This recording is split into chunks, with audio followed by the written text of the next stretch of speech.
Madam Speaker, my question is addressed to the Honourable Minister of Financial Services.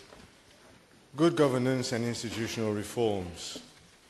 Whether in regard to Mr. Alvaro Sobrinho and his group of companies, he will A, for the benefit of the House, obtain from the Financial Services Commission information as to where matters stand regarding the suspension of the operating licenses thereof, indicating whether a board meeting thereof was held recently in relation thereto, and if so, indicate who were the members present thereat.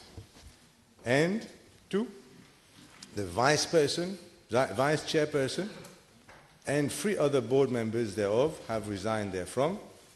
And B, state whether he will arrange for an inquiry to be carried out into instances where government has borne expenses for Mr. Alvaro Sobrinho and for his group of companies, and vice versa. Thank you. Thank you, Madam Speaker. The Financial Services Commission is a body corporate which is administered and managed by a board. Pursuant to Section 4(2) of the Financial Services Act, the board consists of a chairperson, suitably qualified and experienced in the field of business, finance, or law, appointed by the Prime Minister on such terms and conditions as the Prime Minister may determine, and a vice chairperson, and not more than 5 other members suitably qualified and experienced in the field of business, finance, or law, appointed by the Minister of Financial Services, Good Governance, and Institutional Reforms on such terms and conditions as he may determine. Further to Section 8(4) of the said Act, at any meeting of the board, 4 members shall constitute a quorum. Madam Speaker, on 1st June 2017, the Vice Chairperson resigned. On 5th June 2017, 3 board members resigned. On 2nd June 2017, Mr. Y. Gulgulai was appointed as Vice Chairperson. However, Mr. Gulgulai is currently abroad, and as such, there is no quorum. Madam Speaker, Section 83(1)(b) of the said Act provides that every member of the board, the technical committees, the enforcement committee, the chief executive, and every employee of the Commission shall maintain, during and after his relationship with the Commission, the confidentiality of any matter relating to the relevant acts which comes to his knowledge. Further, Section 2 of the said Act provides, subject to Section 3, and except for the purposes of administering the relevant acts or where it is authorized to do so by the Commission, no person referred to in subsection 1 shall communicate to any unauthorized person any matter relating to the relevant acts. Madam Speaker, with regard to Part A(1) of the question, given that the members of the board are bound by confidentiality and that the authorization of the board cannot be sought and obtained due to lack of quorum, it is not possible for the board of the Commission to authorize disclosure regarding any matter relating to the relevant acts.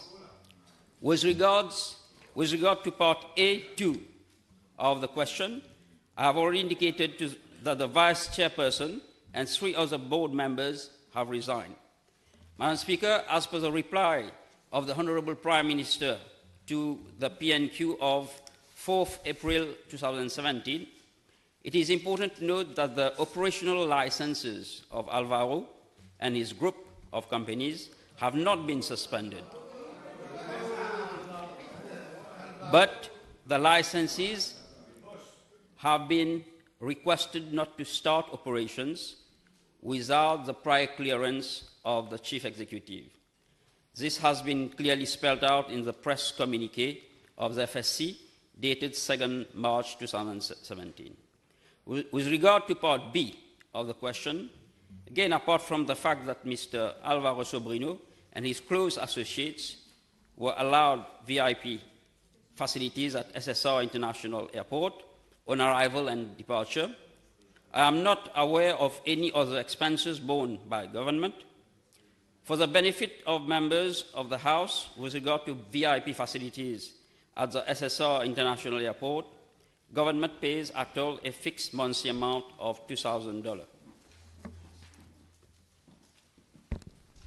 This is a surprising answer, Madam Speaker. I'm not clear whether the operations of the company have been authorized to restart or not. Can the Minister clear this point?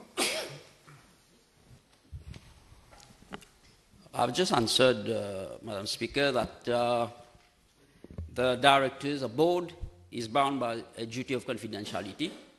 And there is a communique of the FSC which is clear that the licenses of the Alvaro Group was not suspended. They had to take authorization from the chief executive before they start operation. Very patient, Madam. Has the chief executive given now his authorization for the group to restart its activities? Do you want me to put it in Creole for you? Is it okay?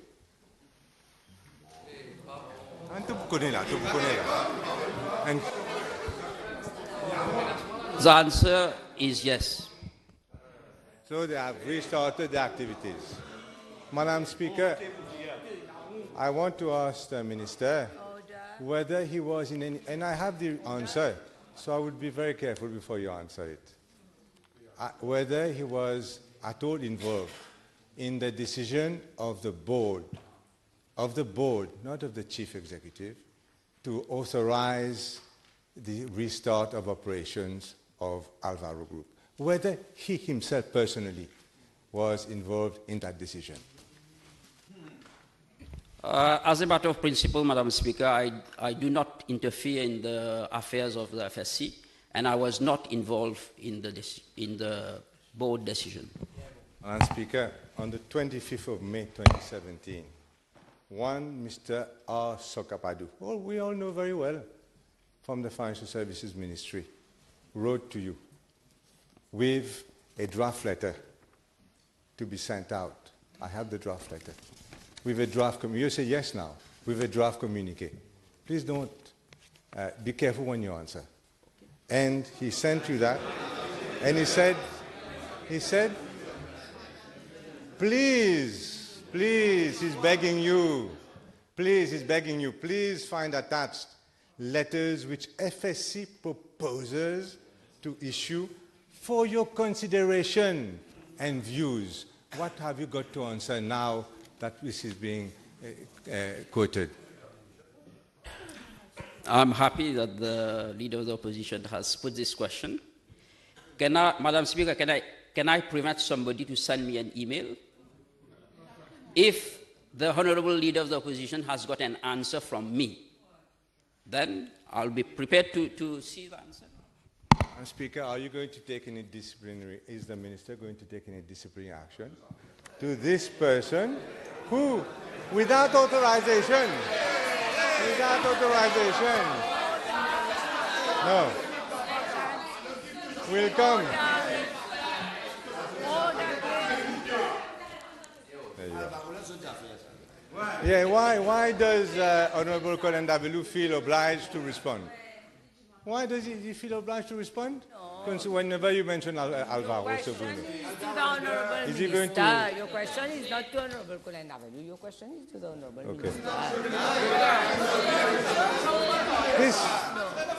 So, Madam Speaker, the first point that is being established is that one Mr. Sokapadu, respected, very experienced member, he's been there, I think, 30 years, of the Ministry of Financial Services, has sent, without authorization, of his own volition, he sent you this, and you did not reply. This is what you said, but you accept that you have been sent this email, therefore I will table it in due course, Madam. What is the question? What is the question? I will have to. No. I will. Madam Speaker, there's a lot of merit in having the assembly in Creole. But still, do you accept that you received this email? This is the question.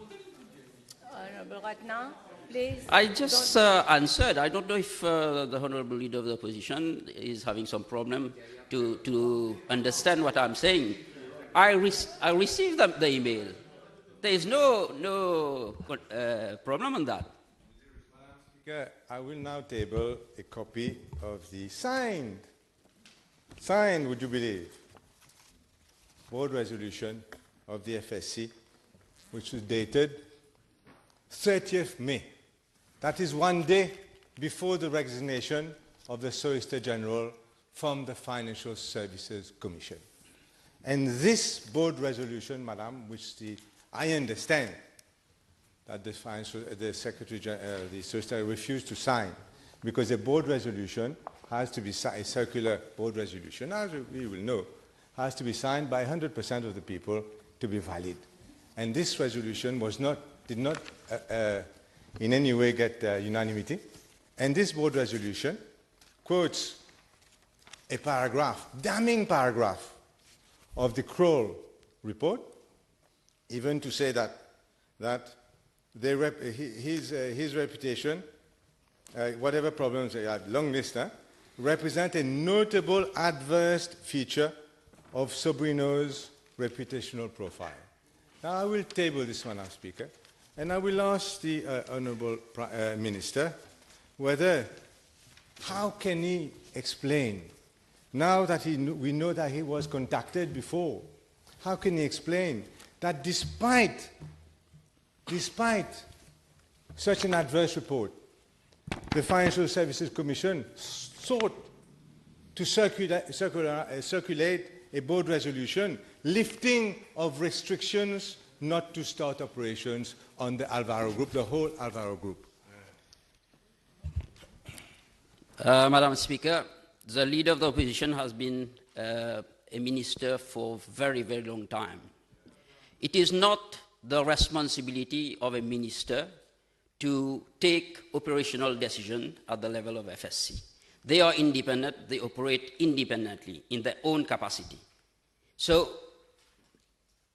does the Honourable Leader of the Opposition mean that I should have intervened in the process? And with regard to the so-called damning report of Kroll, I have a copy here. I have a copy. No. Honourable Leader of Opposition, please. I will just refer the Honourable Leader of the Opposition to page 16. No reference to AS, Alvaro Sobrinho or Pinto were found on sanctions list, watch list of companies and individuals involved in improper or illegal business practices, such as money laundering, terrorism financing, and corruption or fraud. So this is a conclusion of Kroll. Even if we look at the executive summary, right from the start, the Kroll report make mention of mere allegations. Allegations.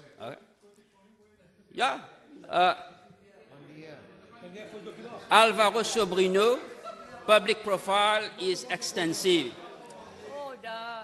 and is characterized by the connection to several investigations into alleged money laundering. Alleged. While the exact extent and current status of these matters is unclear, many of these allegations against him relate to the only case of Banco Espiritu Santo. So, the Kroll report goes on to say that we know that comments from our network of sources in Angola on occasion directly challenge the credibility of allegations.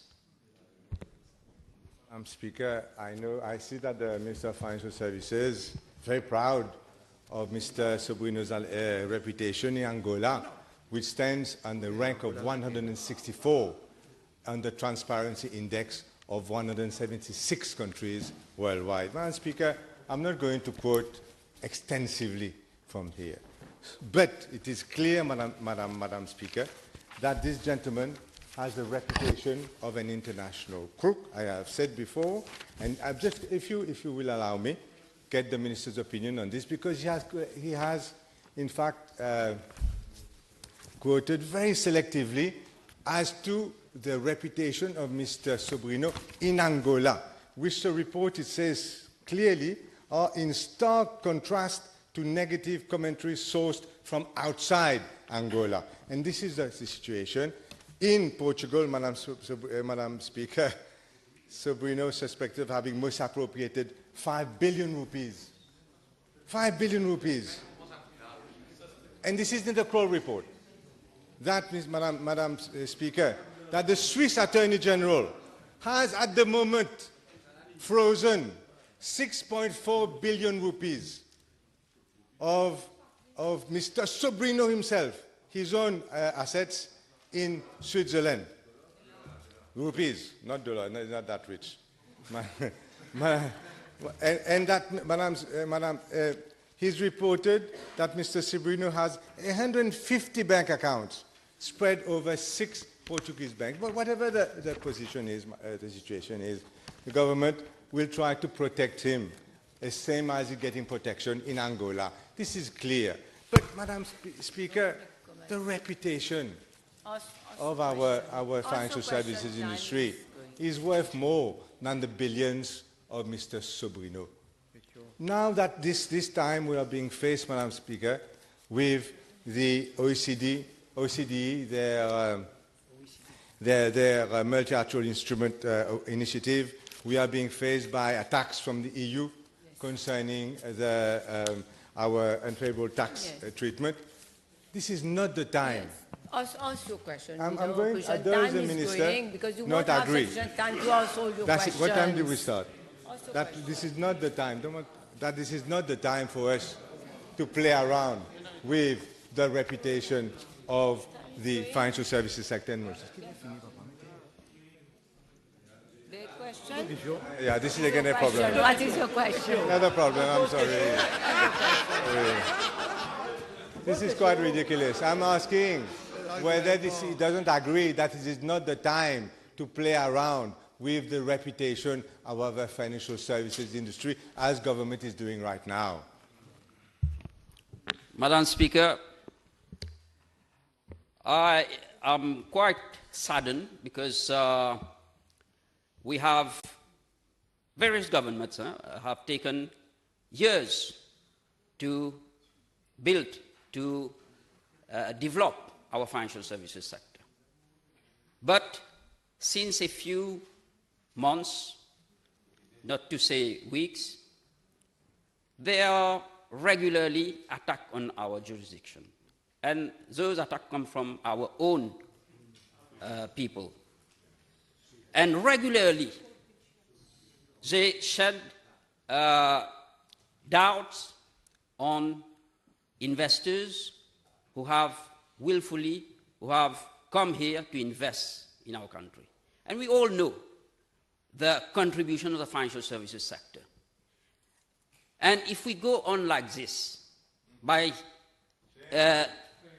pinpointing, by damaging the reputation of our country, damaging the reputation of our jurisdiction, damaging the reputation of our financial services sector, we will pay a heavy price for that.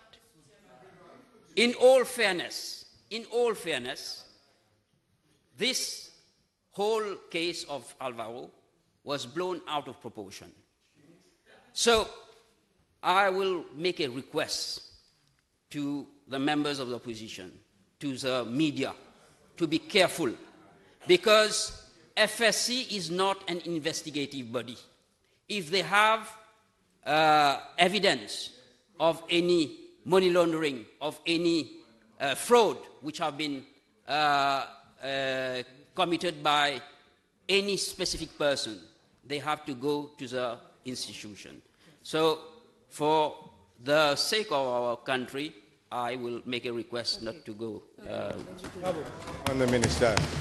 Madam Speaker, through government interference,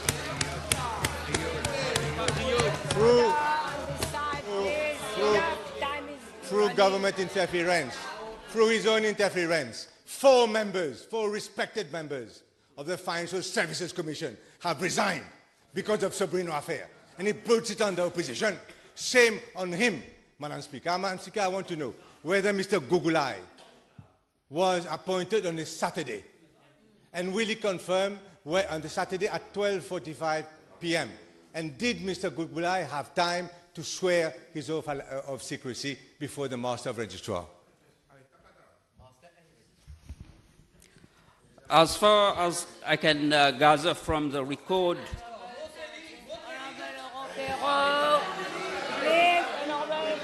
Please, don't provoke, because time is running. Now, yes, Honorable Perrault, please. Madam Speaker, at least from the letters which we've received from the former directors, it is not mentioned that they have resigned in relation to this particular case. In fact, they have stated they have resigned for personal commitment. Speaker, this is how the situation went. All four resigned because of Sobrinho. On the Saturday, they appointed Mr. Gugulai at 12:45, and he cannot say whether he took his vote of allegiance. And Mr. Gugulai was a fourth person. They needed 4 people for the quorum for the board meeting on the afternoon. And all 4 people, Madam Speaker, would you be surprised to see that all 4 people are in fact civil servants? Not one, shame on the Minister, not one independent member on the Financial Services Commission of Mauritius. Not one independent member. Civil service board.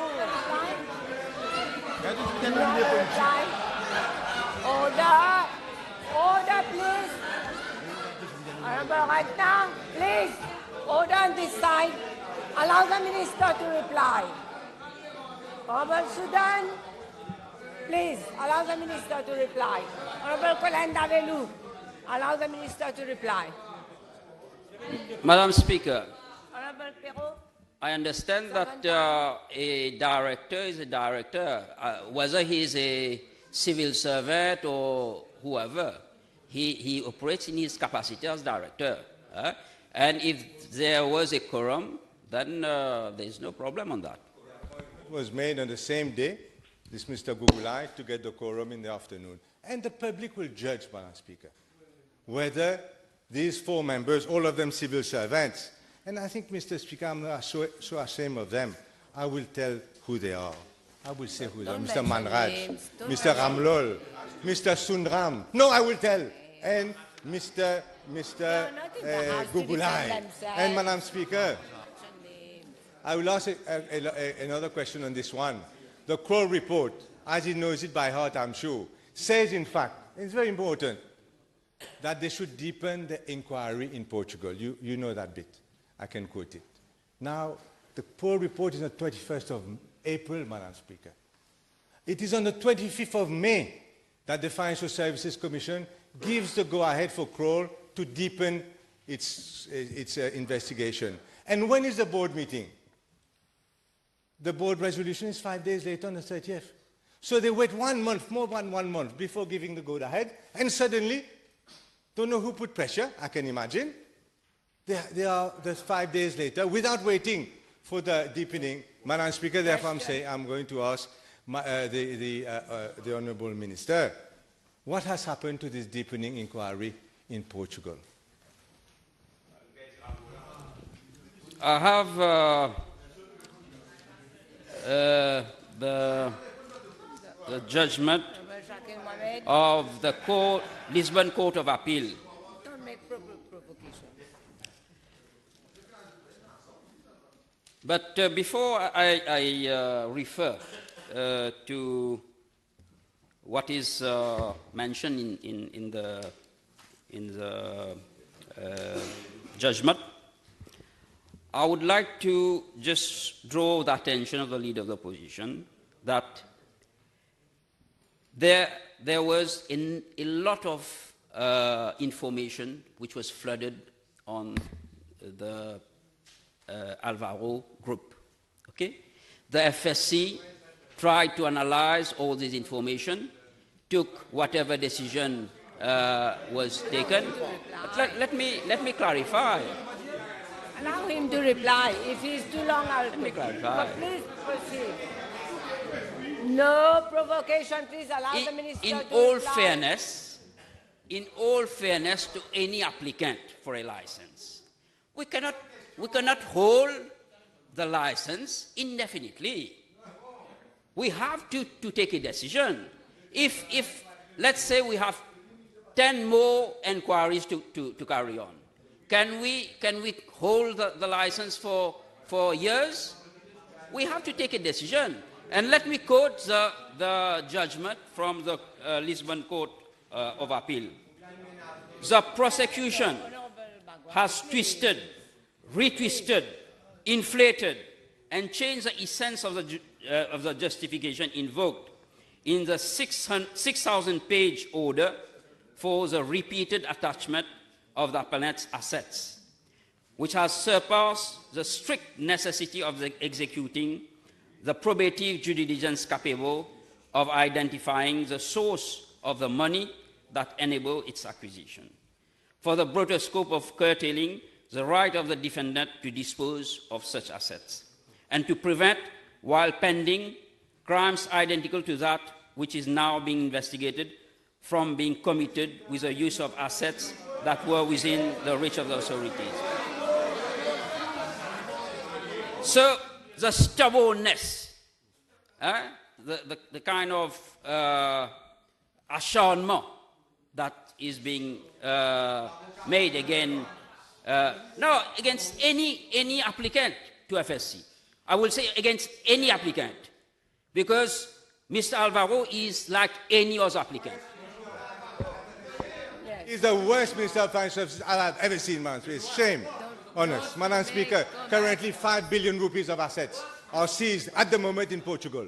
And why, if he was so happy with the decision of the judge, did he not just, did he ask for another Crow report on Portugal? Now, is it a fraudulent slip, Madam Speaker, that he uses the word we when he talks about giving? Is it a fraudulent slip?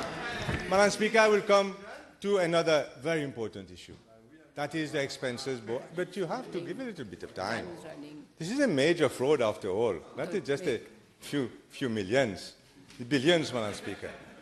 Because there's an invoice sent à l'ambassade de Maurice, de la République de l'île Maurice, 127 rue de Tocqueville, Paris. It's very quiet now.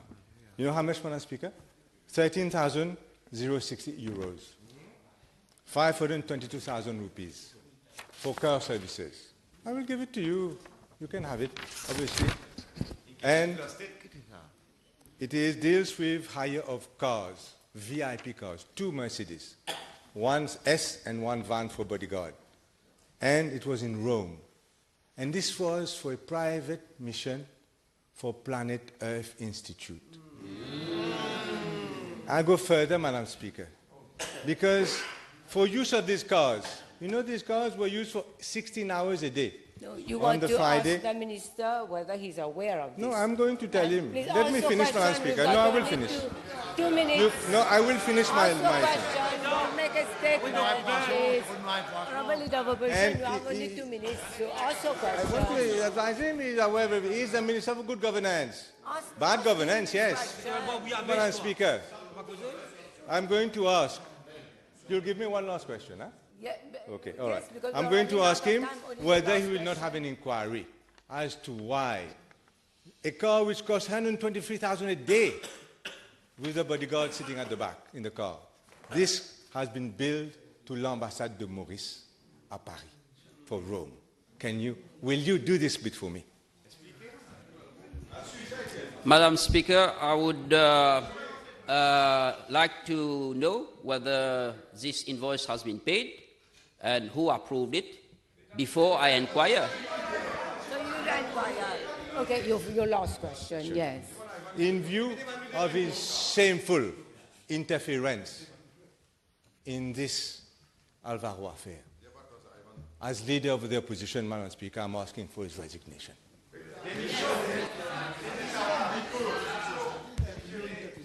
I have never intervened in this, and I'm repeating it. I've left the institution to function independently, and I leave it to the judgment of Mr.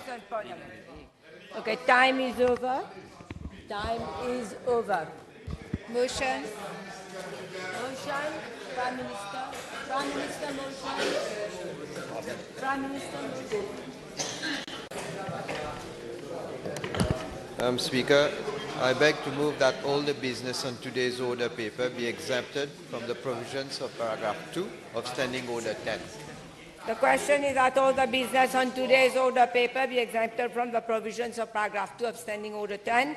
Those in favour say aye, those against say no. The ayes have it. Statements by ministers none. Public bill second reading. Robert Sesungkur.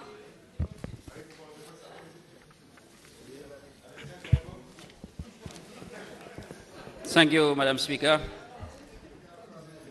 It's my pleasure to intervene on the budget.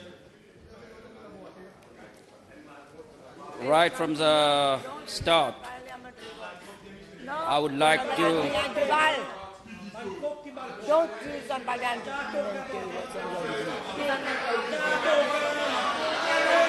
Okay.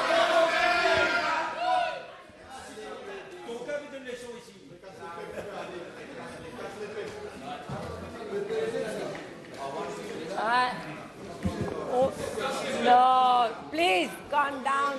Honorable Prime Minister, please calm down. Please calm down. Order. If you are leaving, leave in silence. No provocation on this side, please. No provocation. Order. Order. Honorable Sesungkur, please proceed. Yes, well, Order. Please proceed.